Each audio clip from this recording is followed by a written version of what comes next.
Lagi bingung mau rakit PC tapi punya budget 2 juta? Emang bisa rakit PC gaming 2 jutaan? Tentu saja bisa. Di video kali ini saya akan membahas rakitan PC 2 jutaan dan tentunya di dalamnya sudah memakai VGA card. Mau tahu komponen apa saja yang kita pakai? Tanpa basa-basi lagi, langsung saja kita sepil komponennya apa aja.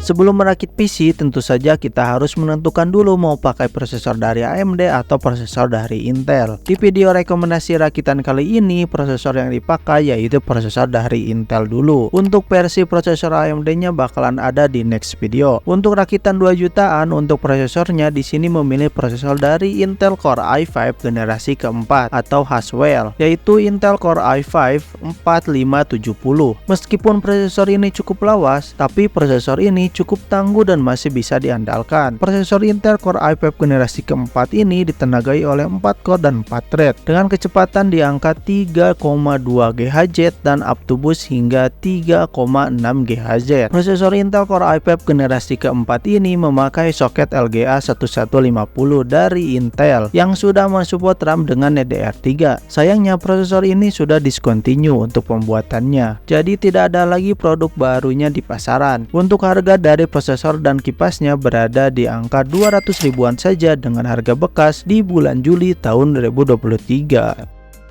Masuk ke dalam komponen selanjutnya yaitu motherboard. Tentu saja untuk pilihan motherboardnya harus motherboard yang memiliki soket LGA 1150 sesuai dengan Intel Core i5 generasi keempat. Jadi untuk pilihan motherboardnya jatuh kepada motherboard dengan chipset H810 dari brand ASRock. Motherboard ini memiliki 2 slot RAM yang bisa menampung maksimal RAM-nya dengan kapasitas 64 GB dengan DDR3. Untuk di bagian I/O portnya bisa dibilang cukup lengkap dengan harga yang ditawarkan, yaitu dengan adanya satu port PS2 combo mouse dan keyboard, 1 kali di subport, 1 DPI port, 1 HDMI, 4 kali 2 USB 2.0, 2 kali USB 3.1 Gen 1, 1 RJ45 dan HD audio jack. Sayangnya motherboard H810 ini hanya mensupport prosesor sampai Intel generasi keempat saja. Jadi kalau kalian pasangkan Intel generasi yang lebih tinggi gak bakalan bisa masuk ke motherboard ini karena terbatas hanya sampai generasi keempat saja. Dan ada hal yang disayangkan dari motherboard ini, yaitu motherboard ini tidak ada slot untuk memasang SSD M.2 dikarenakan juga motherboard ini bisa dibilang cukup lawas untuk usianya. Sama seperti prosesor Intel Core i5 generasi keempat, motherboard H810 ini sudah discontinue untuk pembuatannya. Untuk harga dari motherboard H810 dari ASRock ini berada di angka 300 ribuan untuk harga bekas di bulan Juli 2023. Kita langsung gas saja ke komponen selanjutnya yaitu random access memory atau RAM. Untuk RAM-nya kita pakai RAM dengan DDR3 menyesuaikan dengan motherboard yang kita pilih tadi. Kalau kita memilih RAM dengan DDR4 atau DDR2 tidak akan masuk ke motherboardnya dikarenakan motherboard yang kita pilih tadi hanya support RAM dengan DDR3. Dikarenakan kita akan memakai prosesor dari Intel, jadi tidak masalah untuk memakai single channel untuk RAM-nya. Kalau kalian ada budget lebih, kalian bisa nambahin kapasitas RAM-nya menjadi 2 channel dengan 2 kali 8 GB. Untuk harga RAM dari Kingston HyperX Fury DDR3 berada di angka 100 ribuan saja dengan harga baru di bulan Juli 2023.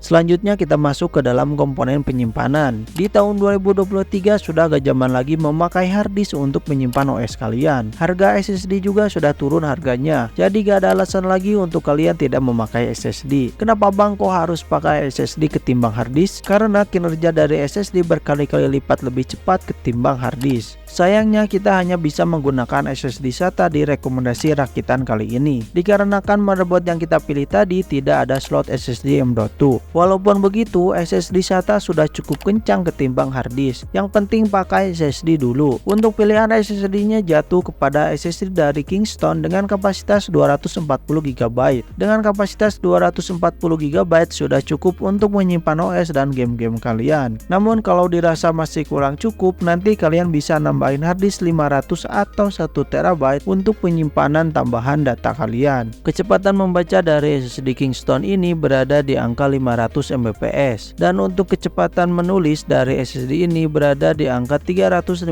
Mbps. Kecepatan membaca dan menulis dari SSD Kingston ini bisa dibilang cukup tinggi bila dibandingkan dengan harddisk yang memiliki rata-rata kecepatan membaca dan menulis hanya berada di angka 50 Mbps saja. Untuk harga dari SSD Kingston 240GB ini berada di angka 100 ribuan saja atau tidak lebih dari 200.000 untuk harga barunya di bulan Juli 2023. Sekarang kita masuk ke komponen yang agak sulit untuk budget 2 jutaan, yaitu VGA card. Untuk mendapatkan VGA card yang kencang kemungkinannya cukup kecil, dan untuk pilihan VGA cardnya cukup terbatas karena masalah budget yang mepet. Tapi untuk alternatif kalian bisa mencari VGA card yang bekas. Tapi ingat, untuk kalian yang ingin membeli VGA card bekas pasti akan selalu ada resiko yang harus kalian ambil. Jika kalian ingin membeli VGA card bekas, selalu asumsikan yang terburuk. Misalkan VGA card bekas mining menurut kalian buruk, selalu asumsikan VGA card yang kalian beli adalah VGA card X mining. Dan kalian juga jangan terlalu percaya apa yang dikatakan penjual. Kalian abaikan saja apa yang dikatakan penjual sebelum kalian mengecek diri VGA card tersebut kondisinya baik atau enggak. Mau penjual bilang VGA card ini bekas gaming dan kondisinya bagus, jangan terlalu percaya sebelum kalian mengecek sendiri VGA card tersebut. Untuk racikan PC 2 jutaan, kalian bisa membeli VGA card dari Nvidia ataupun dari AMD. Untuk pilihan VGA card dari AMD, kalian bisa memilih RX 570 atau RX 580. Untuk pilihan VGA card dari Nvidia, kalian bisa memilih GTX 1060, tetapi yang harga bekas, karena untuk menekan budget seminim mungkin. Pilihan VGA card tersebut sangat cocok bila disandingkan dengan Intel Core i5 generasi keempat. Untuk dipakai produktivitas bisa, untuk gaming masih bisa dibilang oke di tahun 2023. Untuk harga dari VGA card RX 570 atau RX 580,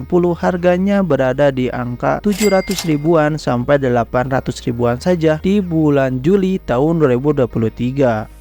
Komponen selanjutnya yaitu power supply. Power supply berfungsi untuk mengalirkan listrik ke komponen yang sudah kita pilih tadi. Untuk pemilihan power supply-nya minimal harus sudah mengantongi sertifikasi 80+.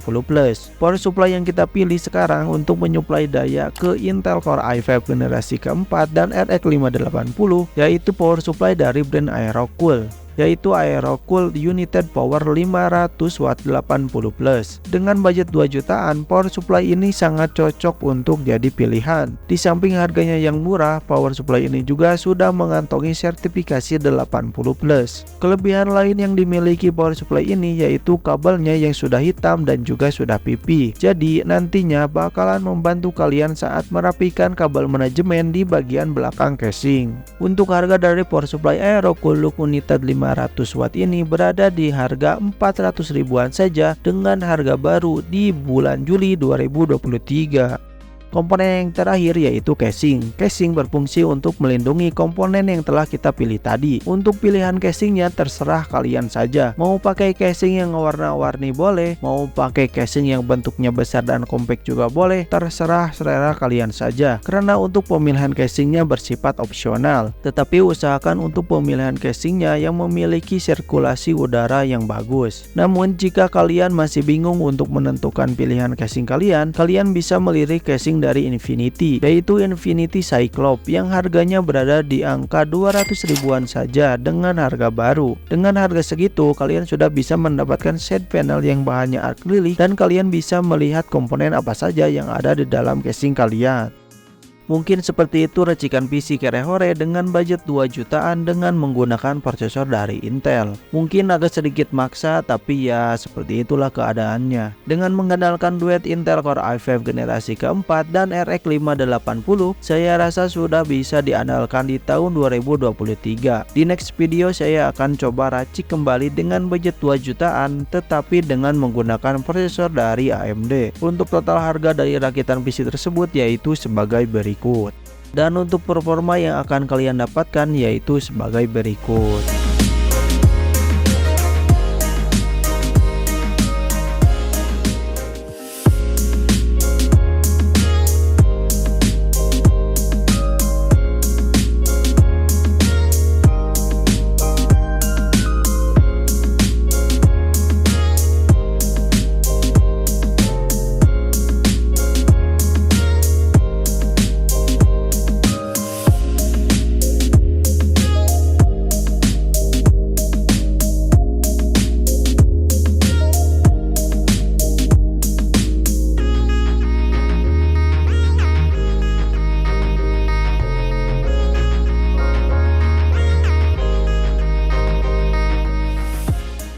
Seperti itulah total biaya dan performa yang akan kalian dapatkan dengan duet Intel Core i5 generasi keempat dan RX 580. Menurut kalian apakah worth it atau tidak? Bisa banget tulis di kolom komentar ya. Sekian dulu video kali ini, semoga bermanfaat. Bila ada yang masih bingung atau dirasa kurang jelas, bisa banget tulis di kolom komentar. Nanti kita bahas bersama-sama. Jangan lupa tinggalkan like, komen, share, dan juga subscribe. Dan jangan lupa share ke teman-teman kalian supaya mensupport channel ini terus berkembang. Terima kasih, sampai jumpa di next video. Bye bye.